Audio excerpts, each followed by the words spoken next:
ஓம் சக்தி தாயே எல்லாம் முன்செயலமா. நேயர்கள் அனைவருக்கும் வணக்கம். சக்தி ஜோதிடம் வழியாக உங்களை சந்திப்பது உங்கள் வழிகாட்டி ஜோதிடர் கண்ணன். கைரேகை கருத்துக்களை மிக எளிமையாக உங்கள் கையை பார்த்தவுடன் புரியும்படி கற்றுக் கொடுத்து கொண்டு வருகிறோம். பாருங்கள், பார்த்து பயன்பெறுங்கள். புதுசாக நம்ம சேனலை பார்க்குறோமா, சப்ஸ்கிரைப் பண்ணிட்டு உங்கள் ஃப்ரெண்டுகளுக்கும் ஷேர் பண்ணி பயன்பெறுங்கள் என்று கூறி இன்றைய தலைப்பு தெய்வ அருள் உண்டா. நம்ம கையை பார்த்த உடனே தெய்வ அருள் உண்டா, பண வசதியோடு பணம் கிடைக்குமா, தெய்வ அருள் உண்டா, இதை ரெண்டா பற்றி தான் நம்ம பார்க்க போகிறோம். ஊருக்கு வந்துடுவாங்க. கை ரேகைப்படி தெய்வ அருள் உண்டா, பண வரவு எப்படி, இதை தான் நம்ம பார்க்க போகிறோம். ரெண்டு கையையும் பார்க்கணும். ரெண்டு கையிலையும் ஏதாவது ஒரு கையில் இந்த மாதிரி ஒரு குறி இருந்ததுன்னா கண்டிப்பாக உங்களுக்கு தெய்வ அருள் உண்டு அப்படிங்கிறத நீங்கள் முடிவு செஞ்சுக்கலாம். தெய்வ அருள் உண்டுங்கிறத உங்கள் மனசே உங்களுக்கு சொல்லி கொடுக்கும். இப்போ நீங்கள் ஒரு செயலை செய்கிறீங்க, செஞ்ச உடனே ஒரு திருப்தி வரும், ஒரு சந்தோஷம் வரும். இப்போ நீங்கள் நினச்சது நடக்குது அப்படின்னா தெய்வம் உங்களுக்கு துணையாக இருக்கிறது. குலதெய்வ அருள் உண்டு, தெய்வ அருள் உண்டு அப்படின்னா நினைத்தது நிறைவேறும். உங்களுடைய மனமே அதை காட்டி கொடுத்து விடும். இப்போ நம்ம ஊருக்கு வந்துடுவாங்க.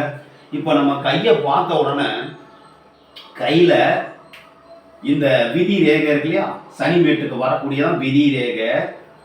அதே மாதிரி புதன் மேட்டுக்கு வரக்கூடியது புதன் ரேகை, ஆரோக்கிய ரேகை, இந்த புத்தி ரேகை. இது மூணும் சேர்ந்து பாருங்க, இந்த இடத்துல ஒரு முக்கோணம் வருது இல்லையா, இந்த முக்கோணம் வந்ததுன்னா மிக சிறந்த அமைப்பு.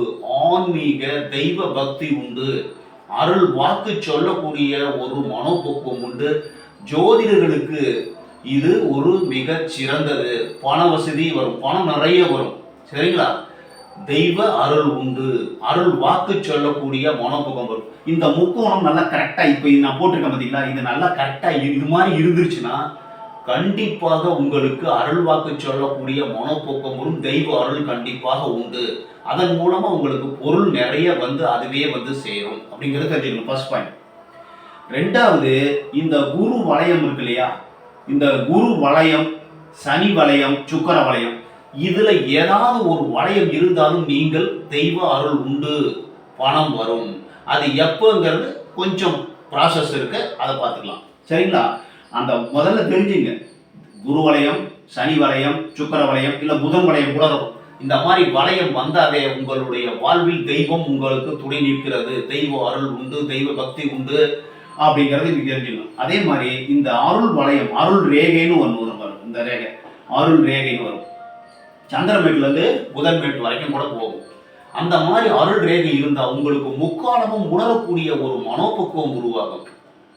நேற்று என்ன நடந்தது, இன்னைக்கு என்ன நடந்தது, நாளைக்கு என்ன நடக்க போகுது அப்படிங்கிறத நம்மளுடைய வாழ்க்கையை கனவு கண்டு சொல்றது, இந்த மாதிரி பார்த்த உடனே சொல்றது, நம்மளுடைய வாழ்க்கையை நம்ம புரிஞ்சுக்கிறது, இந்த மாதிரி ஒரு அபூர்வமான சக்தி நம்ம கையில் அந்த ரேகை இருந்ததுன்னா அது அபூர்வமான சக்தி கிடைக்கும். ஒன்று. ரெண்டாவது, ஒரு நபரை நம்ம பார்க்குறோம்னா அந்த பார்த்தவுடன் அந்த நபர் வந்து என்ன செஞ்சாரு, என்ன செய்கிறாரு, என்ன செய்ய போறாரு அப்படிங்கிறத விளக்கமா சொல்லி அவருடைய வாழ்க்கையை காப்பாற்ற முடியும், நல்லது செய்வதற்கு தூண்ட முடியும் அப்படிங்கிறத சொல்லணும். அதே மாதிரி பணம் வந்து எக்கச்சக்கமா அதுவா வந்து சேரும். இந்த அருள் ரேகை இருப்பது முக்காலமும் உணர்ந்த தெய்வ பக்தி உள்ள, தெய்வ அருள் உண்டா, கண்டிப்பாக இவர் இந்த ரேகைக்கு பேரே அருள் ரேகைன்னு சொல்லுவோம். தெய்வ அருள் உண்டானா, இந்த ரேகை இருந்துருச்சுன்னா அவர்களுக்கு தெய்வ அனுகிரகம், தெய்வ அருள், பொருள் எல்லாமே உண்டு, சிறப்பா இருக்கும். சரிங்களா? அதுக்கு அடுத்து சிவலிங்கம், உங்களுக்கு சொல்லவே வேண்டியதில்லை. சிவபக்தியில் சிறந்தவருக்கு இந்த சிவலிங்க குறி இருக்கும். வாழ்வில் கண்டிப்பாக பண வரவு உண்டு, சிறப்பான வாழ்வு உண்டு. அதுக்கடுத்து ஸ்வஸ்திக், உங்களுக்கு தெரியும். இந்த ஸ்வஸ்திக் குறி கையில் எங்கு காணப்பட்டாலும் ரேகையில இல்லாம தனியா இருந்ததுன்னு வச்சுங்க, மிகப்பெரிய ஆன்மீகவாதியாக, தெய்வ அருள் படைத்தவராக, நல்ல உள்ளம் படைத்தவராக பணம் அதிகமாக கிடைக்கும். இவர்களுக்கு எந்த நேரத்தில் கிடைக்க போகிறதுங்கிறத இந்த சூரிய ரேகை வருது இல்லையா, அப்பதான் முடிவு பண்ணும். சூரிய எல்லா குறிகளுக்குமே அந்த சூரிய ரேகை வர வேண்டும். அவர் தான் அரசன்.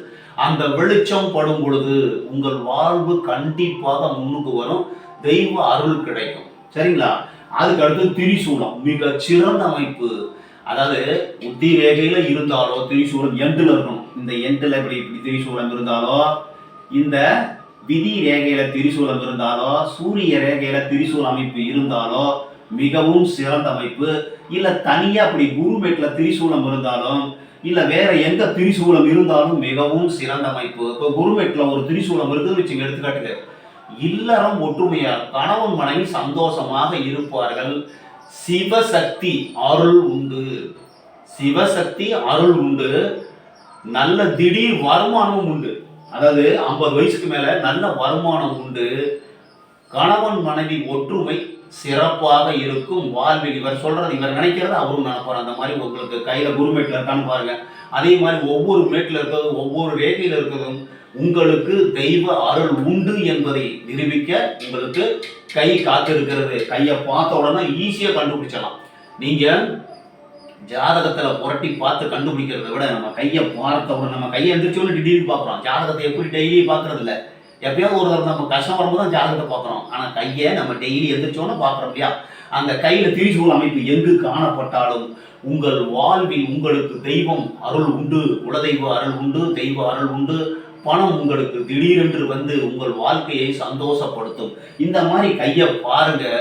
கையில உங்களுக்கு இது மாதிரி ஏதாவது ஒண்ணு இருந்தாலே போதும். எல்லாம் இருக்கணுங்கிற அவசியமே கிடையாது. ஏதாவது ஒரு ரேகை கூறி இருந்தால், இன்னும் சொல்ல போனா தாமரை, வில், வேல், வால், இப்ப இந்த நான் சொன்ன ரேகையெல்லாம் நிறைய பேர் கையில இருக்கு.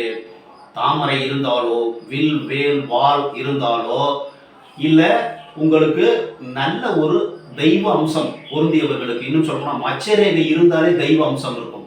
நிறைய ஒரு புதுவிதமான குறி உங்கள் கையில் கண்டால் உங்களுக்கு தெய்வ அனுகிரகம் உண்டு. தெய்வ அருள் உண்டு.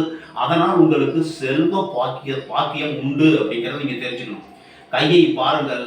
உங்களுக்கு எல்லா ரேகையுமே இப்ப பொதுவாகவே ஆயுள் ரேகை, இந்த ஆயுள் ரேகை, இந்த புத்தி ரேகை, இருதய ரேகை, விதி ரேகை, சூரிய ரேகை, இது பங்கப்படாமல் என்ன சார், வெட்டு துண்டு அதிகமா இல்லாம தீவு இல்லாம இருந்துருச்சுனாவே உங்களுக்கு தெய்வ அருள் உண்டு. தெய்வம் உங்களுக்கு துணை நிற்கிறது அப்படிங்கிற சொல்லலாம். இப்ப அந்த ஒரு ரேகை எல்லாமே கரெக்டா இருந்துச்சுன்னா உங்களுக்கு நல்லதெல்லாம் நடக்கும். மனசு நல்லா சந்தோஷமா இருக்கும் சார். மனசு சந்தோஷமா இருக்கும் போது நீங்க நினைச்சதெல்லாம் நடக்கக்கூடிய ஒரு மனோபக்குவம் உருவாகும். மனுஷன் என்ன நினைக்கிறான்னா, இப்ப நம்ம நினைச்சதெல்லாம் நடக்குமா, தெய்வ அருள் உண்டா அப்படின்னா இது மாதிரி ஏதாவது ஒரு குறி உங்க கையில இருந்து நல்ல நேரம் வரும் பொழுது உங்களுக்கு சிறப்பான வாழ்வு அமையும் என்று கூறி மற்றும் ஒரு சிறப்பான காணொளியில் உங்களை சந்திக்கும் வரை உங்கள் வழிகாட்டி ஜோதிடர் கண்ணன். வணக்கம்.